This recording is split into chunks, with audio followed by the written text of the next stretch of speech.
Lo pernah ngerasa Tuhan tuh diam? Kayak semua lagi berantakan, tapi doa lo mentok di langit-langit kamar. Nah, kayak gitu juga yang dirasain orang Yahudi waktu hidup di bawah kekuasaan Persia. Bayangin bro, Raja Persia waktu itu Xerxes I, yang di Alkitab disebut Ahasveros. Kekaisarannya luas banget, dari India sampai Afrika. Kalau dia ngomong, satu kerajaan tunduk. Dan di tengah kekuasaan segede itu, Tuhan tiba-tiba masukin satu gadis yatim piatu ke istana. Namanya Esther. Dia nggak punya siapa-siapa, tapi punya satu hal, hati yang berani. Sepupunya, Mordekai orangnya bijak banget.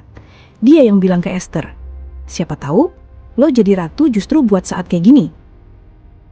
Karena di istana itu ada satu orang, Haman, pejabat sombong yang pengen semua orang sujud sama dia. Tapi Mordekai nggak mau. Dan dari situ, ego Haman meledak.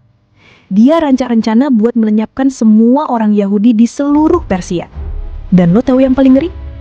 Di Persia, kalau raja udah tanda tangan hukum, nggak bisa dibatalin. Satu stempel raja sama dengan satu bangsa bisa musnah.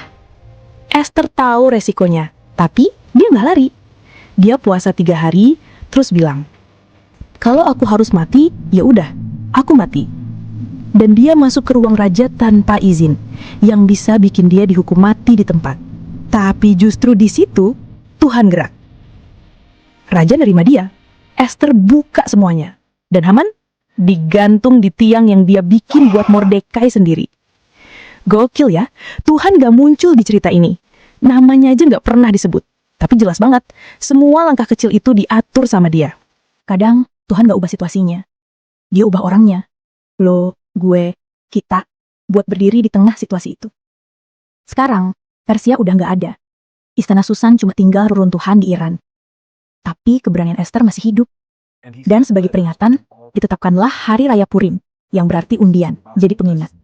Kalau Tuhan gak perlu highlight buat nunjukin dia berkuasa. Jadi, kalau lo lagi ngerasa sendirian, percaya deh, mungkin lo juga lagi ada di tempat itu bukan kebetulan.